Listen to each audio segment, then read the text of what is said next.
চারটি কাজ যদি আপনি করেন, আল্লাহ পাক রব্বুল আলামিন আপনার রিজিক আমার আল্লাহ বাড়িয়ে দিবেন, আপনার রিজিকের দরওয়াজা আমার আল্লাহ প্রশস্ত করে দিবেন, যদি চারটি কাজ যদি আপনি নিয়মিতভাবে আপনি করতে পারেন। এক নাম্বার হচ্ছে রাত জেগে তাহাজ্জুদের নামাজ পড়া।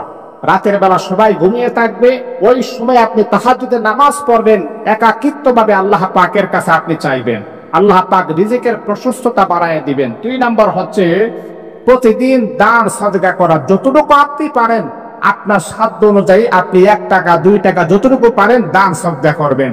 3 নাম্বার হচ্ছে সূর্য ওঠার আগেই আল্লাহ পাকের কাছে ক্ষমা চাও, আল্লাহ তুমি আমাকে মাফ করে দাও, আল্লাহ পাক রিজিকের দরওয়াজা প্রশস্ত করে দিবেন।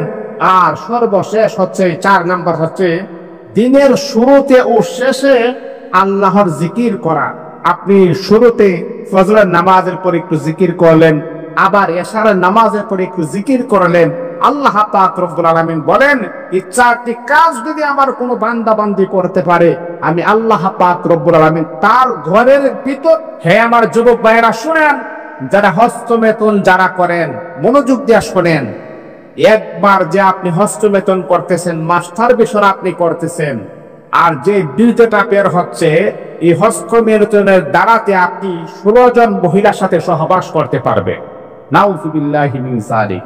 যারা প্রতিনিয়ত যারা হস্তমেতন করে, 1 নাম্বার হচ্ছে তারা কখনো বিবাহ করলে স্ত্রীকে সন্তুষ্ট করতে পারে না, স্ত্রীকে তৃপ্তি দিতে পারে না। ওই সমস্ত ছেলেদের বউ আরেকজন ছেলের সাথে পরকীয়ায় লিপ্ত হয়, তাহলে এটা তো আপনার সমস্যা।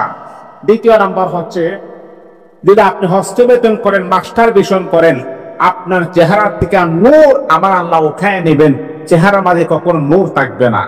3 নাম্বার হচ্ছে আমার রাসূল বলেছেন, যারা হস্তমেতন করবে আল্লাহ পাক রব্বুল আলামিন দুনিয়াতে আমার আল্লাহ তাদেরকে শাস্তি প্রয়োগ করবেন। এই জন্য মুহতারাম হাজিরিন, আপনি যে হস্তমেতন করতেছেন, মাস্টার বেশন করতেছেন, আপনি তো আরেকজনের হক আপনি নষ্ট করতেছেন। এর